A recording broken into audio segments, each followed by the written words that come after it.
नमस्कार दोस्तों।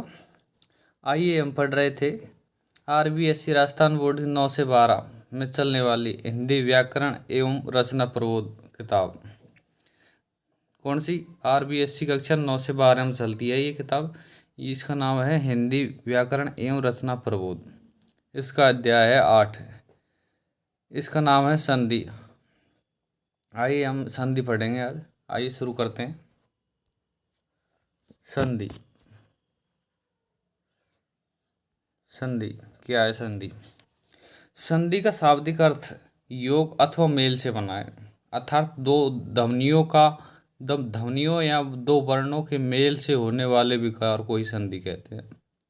इसकी परिभाषा है, जब दो वर्ण पास पास आते हैं या मिलते हैं तो उनमें विकार उत्पन्न होता है, अर्थात वर्ण में परिवर्तन हो जाता है। यह विकार युक्त मेल ही संधि कहलाता है। जबकि कामता प्रसाद गुरु के अनुसार, किसके अनुसार? कामता प्रसाद गुरु के अनुसार दो निर्दिष्ट अक्षरों के आसपास आने के कारण उनके मेल से जो विकार होता है उसे संधि कहते हैं। और दूसरी परिभाषा दी है श्री किशोरी दास वाजपेयी के अनुसार। किसके अनुसार? श्री किशोरी दास वाजपेयी के अनुसार जब दो या अधिक वर्ण पास पास आते हैं तो कभी कभी उनमें रूपांतर हो जाता है। इसी रूपांतर को संधि कहते हैं। संधि विच्छेद क्या है? संधि विच्छेद वर्णों के मेल से उत्पन्न ध्वनि परिवर्तन को ही संधि कहते हैं। परिणाम स्वरूप उच्चारण एवं लेखन दोनों ही स्तरों पर अपने मूल रूप से भिन्नता आ जाती है। अतः उन वर्णों या ध्वनियों को पुनः मूल रूप में लाना ही संधि विच्छेद कहलाता है। जैसे दो शब्द है, वर्ण बराबर मेल बराबर संधि युक्त। जैसे महा प्लस ईश, महा में आ की मात्रा और ईश में ई की मात्रा दोनों मिलके बड़ी ए हो जाता है। जैसे महा प्लस ईश महेश। यहाँ आ प्लस ई दो वर्णों के मेल में विकार स्वरूप ए ध्वनि उत्पन्न हुई और संधि का जन्म हुआ। संधि विच्छेद के लिए पुनः मूल रूप में लिखना होगा। जैसे संधि युक्त शब्द है ये, और इनका संधि विच्छेद कैसे होगा? जैसे कि महेश को होता महा प्लस ईश महेश। मनोबल का होता मन प्लस बल। गणेश का होता है गण प्लस ईश गणेश। संधि के 3 भेद होते हैं। कौन कौन से? संधि के 3 भेद होते हैं। संधि के भेद आइए देखते हैं। संधि के भेद स्वर संधि पहली, दूसरी है व्यंजन संधि, तीसरी है विसर्ग संधि। स्वर संधि किसे कहते हैं? स्वर संधि क्या है? आइए पढ़ते हैं। दो स्वरों के मेल से उत्पन्न विकार स्वर संधि कहलाता है। क्या? दो स्वरों के मेल से उत्पन्न विकार स्वर संधि कहलाता है। स्वर संधि के 5 भेद होते हैं। कितने होते हैं? 5 भेद होते हैं स्वर संधि के। पहला है दीर्घ स्वर संधि। कौन सी? दीर्घ स्वर संधि। दो समान स्वर मिलकर दीर्घ हो जाते हैं। यदि आ ई और ऊ के बाद वे ही लघु या दीर्घ स्वर आए तो दोनों मिलकर क्रमशः बड़ा आ, बड़ी ई और बड़ा ऊ हो जाते हैं। जैसे कि ए प्लस ए मिलके आ बनाएंगे। जैसे कि अन्न प्लस अभाव यानी अन्नाभाव, ए प्लस आ बराबर आ। जैसे भोजन प्लस आल्य यानी भोजनालय। आ प्लस ए बराबर भी आ होगा। जैसे विद्या प्लस अर्थ यानी विद्यार्थी। आ प्लस आ बराबर आ हो जाएगा। जैसे महा प्लस आत्मा महात्मा। ई प्लस ई बराबर बड़ी ई हो जाएगी। जैसे गिरी प्लस इंद्र यानी गिरेंद्र। इसी प्रकार बड़ी ई प्लस छोटी ई बराबर बड़ी ई। यह होगा मही प्लस इंद्र यानी महेंद्र। ई प्लस बड़ी ई बराबर बड़ी ई हो जाएगी। जैसे गिरी प्लस ई गिरीश। बड़ी ई प्लस बड़ी ई बराबर ई, यानी रजनी प्लस ईश रजनीश। ऊ प्लस ऊ बराबर ऊ बड़ा ऊ, यह होता है भानु प्लस उदय भानुदय। ऊ प्लस ऊ बराबर बड़ा ऊ। बधू प्लस उत्सव यानी बधूत्सव। बड़ा ऊ प्लस ऊ बराबर बड़ा ऊ, यानी भू प्लस ऊर्जा यानी भूर्जा। ऊ प्लस बड़ा ऊ बराबर भी बड़ा ऊ ही होता है। दूसरी है स्वर संधि में दूसरी संधि पढ़ेंगे गुण संधि। यदि ए या आ के बाद में ई या ऊ या ऋषि आए तो दोनों मिलकर क्रमशः ए ओ और अर हो जाते हैं। जैसे कि ए प्लस ई बराबर ए, यानी देव प्लस इंद्र यानी देवेंद्र। ए प्लस बड़ी ई बराबर ए, यानी गण प्लस ईश यानी गणेश। आ प्लस ई बराबर ए, यानी यथा प्लस इष्ट यानी यथेष्ट। बड़ा आ प्लस बड़ी ई बराबर ए, यानी रमा प्लस ईश यानी रमेश। ए प्लस ऊ बराबर ओ हो जाएगा। जैसे वीर प्लस उचित यानी वीरोचित। ए प्लस ऊ बराबर क्या होगा ओ। जैसे जल प्लस उर्मी यानी जलोर्मी। आ प्लस ऊ बराबर ओ हो जाएगा। जैसे महा प्लस उत्सव यानी महोत्सव।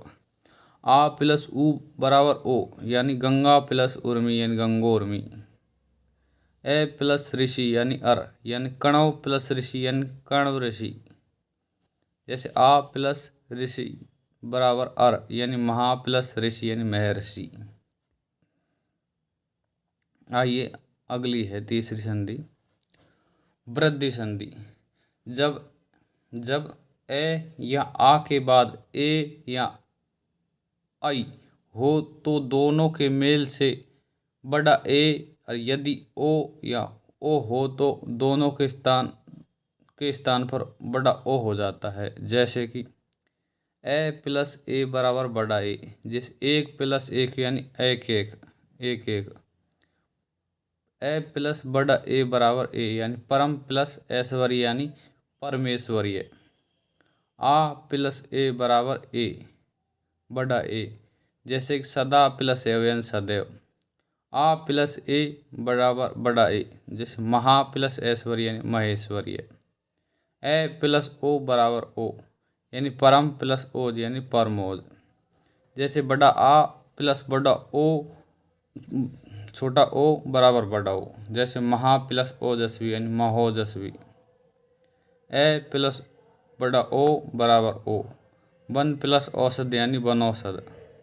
आ प्लस बड़ा ओ बराबर ओ, जैसे महा प्लस औषध यानी महौषध। आइए आगे चलते हैं। अगली संधि है यण संधि। कौन सी? यण संधि। यदि ई या ई और ऊ या ऊ तथा ऋषि के बाद में कोई भी भिन्न स्वर आए, यानी इनके अलावा ई या ई छोटी ई और बड़ी ई का यह बन जाएगा, और ऊ और बड़ा ऊ का वह बन जाएगा, जबकि ऋषि का रह बन हो जाता है। साथ ही बाद वाले शब्द के पहले स्वर की मात्रा ये व रे में लग जाती है। जैसे कि ई प्लस ए बराबर ये। जैसे कि अति प्लस अधिक यानी अत्यधिक। ई प्लस आ बराबर या। जैसे इति प्लस आदि यानी इत्यादि। बड़ी ई प्लस आ यानी बड़ा या। नदी प्लस आगम यानी नद्यागम। ई प्लस ऊ बराबर छोटा यू। अति प्लस उत्तम यानी अति उत्तम। ई प्लस ऊ बराबर यू, यानी अति प्लस उत्तम यानी अति उत्तम। ई प्लस ए बराबर ये। जैसे प्रति प्लस एक यानी प्रत्येक। ऊ प्लस ए यानी ए बराबर वे। ये सु प्लस अच्छे यानी स्वच्छ। ऊ प्लस आ बराबर वा। सु प्लस आगत यानी स्वागत। ऊ प्लस ए बराबर वे। जैसे कि अनु प्लस ऐसणा यानी अन्वेषण। ऊ प्लस ई बराबर बी। जैसे अनु प्लस इति यानी अनुमति, ऋषि प्लस आ बराबर रा, जैसे पितृ प्लस आज्ञा यानी पितराज्ञा। आगे चलते हैं, अगली संधि है हमारी अयादि संधि। कौन सी? अयादि। इसमें यदि ए या आई और ओ या औ के बाद कोई भी भिन्न स्वर आए तो ए का तो आय हो जाएगा और आई का आय हो जाता है, तथा ओ को अब और औ को आव हो जाता है। जैसे कि ए प्लस ए बराबर आय यानी ने प्लस अन यानी नैन, आई प्लस ए बराबर आ यानी न प्लस अंक यानी नायक, ओ प्लस ए बराबर यानी अव, जैसे पो प्लस अन यानी पवन, औ प्लस ए बराबर आव, जैसे पो प्लस अक बराबर पावक।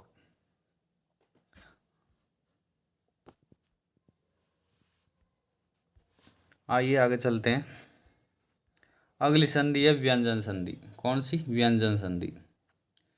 व्यंजन संधि में एक व्यंजन का किसी दूसरे व्यंजन से अथवा स्वर से मेल होने पर दोनों मिलने वाली ध्वनि में विकार उत्पन्न होता है। विकार यानी होता है परिवर्तन। इस विकार में होने वाली संधि को व्यंजन संधि कहते हैं। व्यंजन संधि संबंधी कुछ प्रमुख नियम यहाँ दिए गए हैं।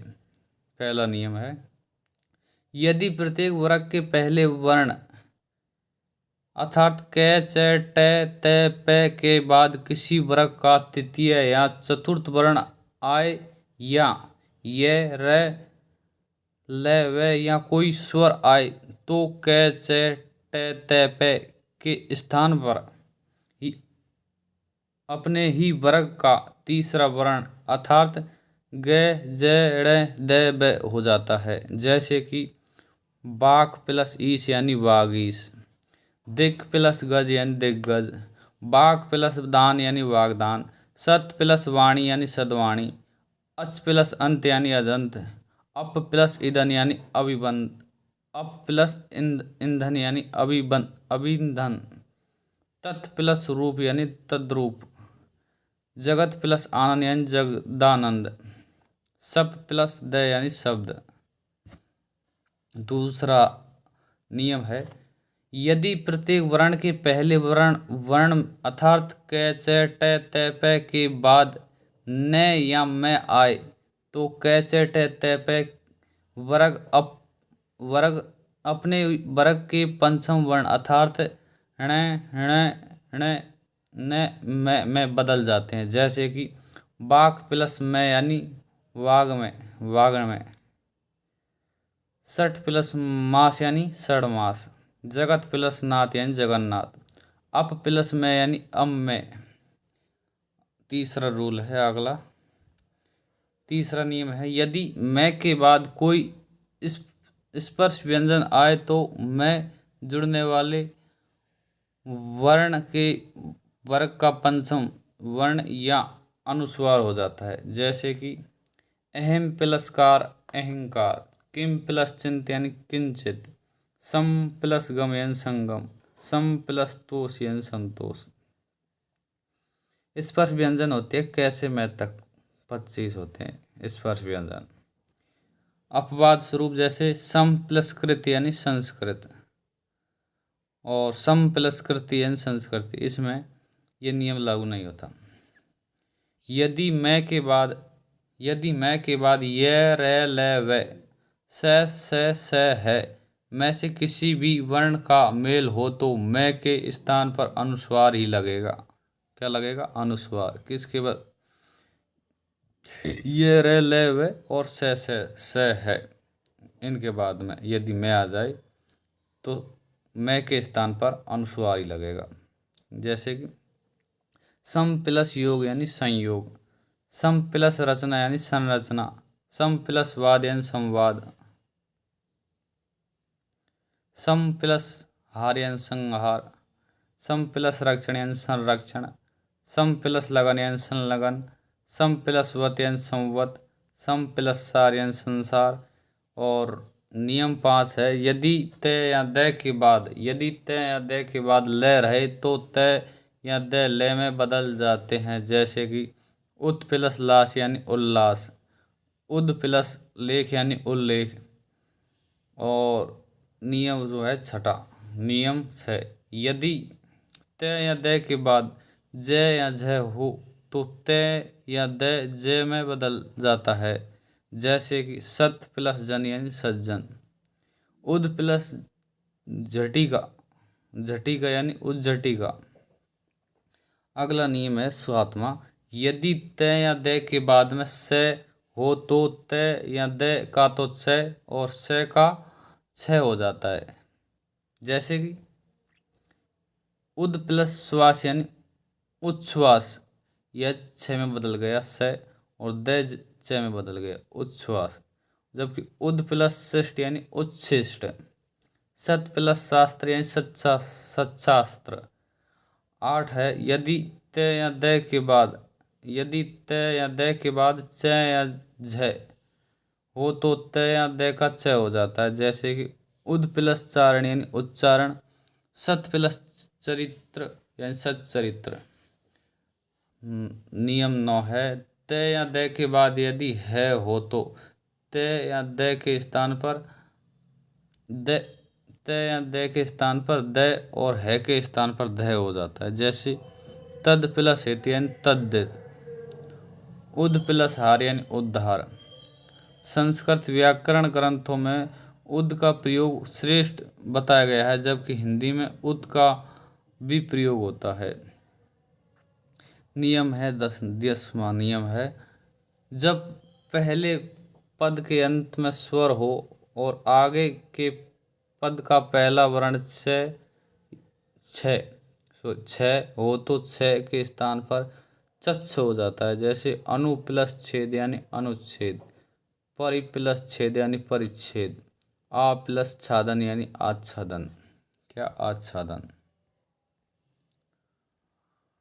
और अगला नियम है 11वां नियम है, यदि किसी शब्द के अंत में ए या आ को छोड़कर कोई अन्य स्वर आए एवं दूसरे शब्द के आरंभ में स हो तो स के स्थान पर स हो जाता है, जैसे अभि प्लस शेख यानी अभिषेक, वि प्लस सम यानी विषम, नि प्लस सिद्ध यानी निषिद्ध, सु प्लस सुप्ति यानी सुसुप्ति। अगला 12वां नियम है, ऋषि र और स के बाद में जब कोई स्वर कोई क वर्गीय या प वर्गीय वर्ण के अनुसार अथवा ये व और है में से कोई वर्ण आए तो अंत में आने वाला वर्ण न के स्थान पर ण हो जाता है, जैसे कि भर प्लस अन यानी भरण, भूस प्लस अन यानी भूषण, राम प्लस अयन यानी रामायण, प्र प्लस मान यानी प्रमाण। अगली संधि है विसर्ग संधि, तीसरी लास्ट संधि है विसर्ग संधि। विसर्ग संधि विसर्ग के साथ स्वर या व्यंजन के मेल में जो विकार यानी परिवर्तन होता है उसे विसर्ग संधि कहते हैं। विसर्ग संधि संबंधित कुछ प्रमुख नियम इस प्रकार है, यदि किसी शब्द के अंत में विसर्ग ध्वनि आती है तथा उसमें बाद में आने वाला शब्द के स्वर अथवा व्यंजन का मेल होने के कारण जो ध्वनि विकार उत्पन्न होता है वही विसर्ग संधि है। पहला नियम है, यदि विसर्ग के पूर्व में ए हो और बाद में ए हो तो दोनों का विकार ओ हो जाता है, जैसे कि मन यानी न में ए की मात्रा, न आधा होता है जिसमें आ की मात्रा छुपी हुई है, जैसे मन प्लस अविराम यानी मनोविराम। यस से में ए की मात्रा छुपी हुई है ए की, जिसमें यस प्लस अभिलाष यानी यशो अभिलाषा। मन प्लस अनुकूल यानी मन अनुकूल। यदि विसर्ग के पहले ए हो और बाद वाले शब्द का पहला अक्षर ए हो तो विसर्ग का लोप हो जाता है और ए के अतिरिक्त अन्य कोई भी अक्षर हो तो विसर्ग का लोप हो जाता है। यानी दोबारा देखते हैं, यदि विसर्ग के पहले ए हो और बाद वाले शब्द का पहला अक्षर ए हो तो विसर्ग का लोप हो जाता है, और ए के अतिरिक्त अन्य कोई भी अक्षर हो तो विसर्ग का लोप हो जाता है। जैसे कि अंत प्लस एव यानी अतएव, यश प्लस इच्छा यानी यश इच्छा। यदि विसर्ग के पहले ए हो और बाद में किसी भी वर्ग का तीसरा, चौथा अथवा ये रे ले व व्यंजन आते हैं तो विसर्ग ओ में बदल जाता है। जैसे तप प्लस वन यानी तपोवन, तपे प्लस वन यानी तपोवन, अदय प्लस यानी अधोगामी, वे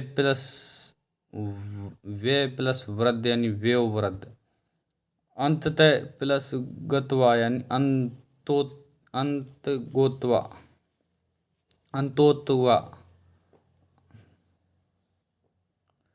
मन प्लस विज्ञान यानी मनोविज्ञान। चौथा नियम है, यदि विसर्ग के बाद में ए के अतिरिक्त यानी ए के अलावा कोई अन्य स्वर अथवा किसी वर्ग का तृतीय, चतुर्थ और पंचम वर्ण हो या ये रेलवे है, ये रेलवे और है हो तो विसर्ग के स्थान पर रह हो जाता है। जैसे कि आयु, आयु, आयु, आयु प्लस वेद यानी आयुर्वेद, ज्योति प्लस में यानी ज्योतिर्मय, चतु प्लस दिश यानी चतुर्दिश, आशी प्लस वचन यानी आशीर्वचन, धनु प्लस धारी यानी धनुर्धारी। यदि विसर्ग के बाद च या ता लफ्ज से आता है तो विसर्ग से हो जाता है। जैसे पुनः प्लस च यानी पुनश्चय, पुनः प्लस च यानी पुनश्चय, तप प्लस चर्या यानी तपश्चर्या, तप प्लस चर्या यानी तपश्चर्या, यश प्लस शरीर यानी यश शरीर। यदि विसर्ग के पहले ए या आ हो तथा बाद में त या दंत से हो, से आता है तो विसर्ग से हो जाता है। यानी यदि, दोबारा देखते हैं, यदि विसर्ग के पहले ए या आ हो तथा बाद में त या दंत से हो तो विसर्ग का से हो जाता है। जैसे पुर प्लस सर यानी पुरस्सर, पुर प्लस सर यानी पुरस्सर, नमः प्लस ते यानी नमस्ते, मन है प्लस ताप यानी मनस्ताप। यदि विसर्ग से पहले ई या उ स्वर हो तो और उसके बाद क, ख और प, फ वर्ण आए तो विसर्ग मूर्धन्य से हो जाता है। क्या? मूर्धन्य से हो जाता है। जैसे कि आवी, आवी प्लस कार यानी आविष्कार, चतु प्लस पाद यानी चतुष्पाद, चतु प्लस पथ यानी चतुष्पथ, वही प्लस कार यानी बहिष्कार। संस्कृत में दु नी उपसर्ग नहीं होते, इसलिए इनके साथ संधि या संधि विच्छेद भी अशुद्ध है। आइए देखते हैं अभ्यास प्रश्न। संधि कहते हैं दो वर्णों के मेल को संधि कहते हैं। संधि कितने प्रकार की होती है? संधि 3 प्रकार की होती है। निम्नांकित में से किसमें स्वर संधि नहीं है? संतोष में स्वर संधि नहीं है। पर प्लस उपकार परोपकार, मत प्लस एक यानी मत एक, गिर, गिर प्लस ईश यानी गिरीश। जैसे यशोगान शब्द का संधि विच्छेद होगा प्लस यश प्लस गान, यश गान। निम्न लिखित संधि विच्छेदों की संधि का सही विकल्प छांटिए। जैसे शब्द प्लस अर्थ यानी शब्दार्थ, वैसे सब सही है इसमें। गज प्लस इंद्र यानी गजेंद्र, ऐसा ही होगा इसमें। तीसरा है प्रति प्लस उत्तर यानी इसमें होता है प्रति, प्रत्युत्तर, प्रत्युत्तर ये होगा, सही होगा इसमें। सु प्लस आगत यानी स्वागत, इसमें सही होगा। कवि प्लस इच्छा, इसमें होगा था कविच्छा यानी कवि प्लस इच्छा, ई मिलके बड़ी ई हो जाएगा, ये होगा ए सही होगा इसमें। दिए गए विकल्पों में निम्नलिखित शब्दों में प्रयुक्त संधि भेद का सही विकल्प चुनिए। जैसे अन्य अर्थ, अन्य अर्थ, अन्य प्लस अर्थ यानी अन्य अर्थ, इसमें होगी दीर्घ संधि। परोपकार, इसमें पर प्लस उपकार, परोपकार, इसमें होगी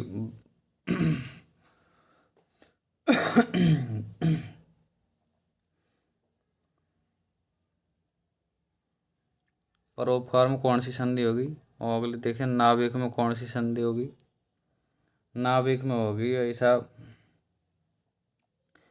अयादि। और चौथा है अन्वीक्षण, इसमें होगी यन संधि, जबकि महेश्वरीय में वृद्धि संधि होगी। निम्नलिखित शब्दों का संधि विच्छेद बताइए। जैसे परम औषधि यानी परम प्लस औषध, औषध, औषधि, परम प्लस औषधि से सही होगा इसमें। गायक, इसमें गय प्लस अक, गई प्लस अक यानी गायक होगा।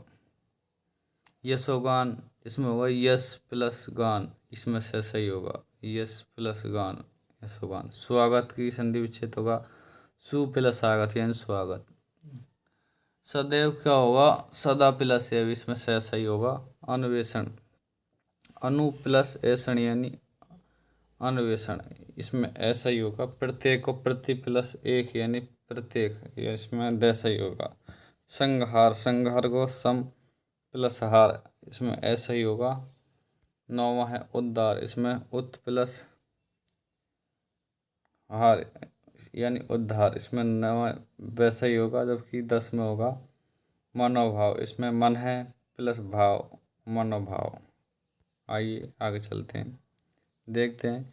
निम्नलिखित शब्दों की संधि करते हुए उनके इस प्रकार बताइए। जैसे महेश्वर, जगन्नाथ, महर्षि, गायक, स्वागत, स्वागत, सदाचार, निश्चिंत, परीक्षा, गजेंद्र, सर्वोत्तम, अत्यावश्यक, धावक आदि, इनका संधि कीजिए।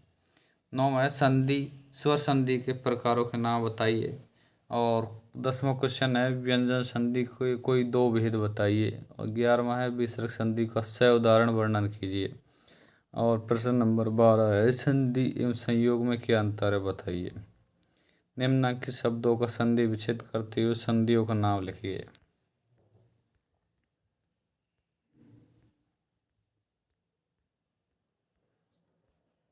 नमस्कार दोस्तों, हमारा टॉपिक पूरा होता है। आइए हम इनको भी देख लेते हैं। जैसे कि इनका संधि विच्छेद करना और संधि का नाम लिखना। जैसे आशीर्वाद, अधोलिखित, दूरदेन, दुष्कर, नदी, तल्लीन, कल्पांत, नाविक, निष्प्राण, त्रियोदेश, मनोहर, शिरोमणि, नारायण, निरंतर, सर्वोत्तम, अभ्युदय, देवऋषि, उल्लंघन, उच्चारण, तथापि, ईश्वरेच्छा इत्यादि, उन्नायक, अहंकार, संयोग, संसार, उच्छ्वास और अत्युत्तम। ये वीडियो यहीं ख़त्म करते हैं। अगर पढ़ेंगे हम नया टॉपिक दूसरा कोई।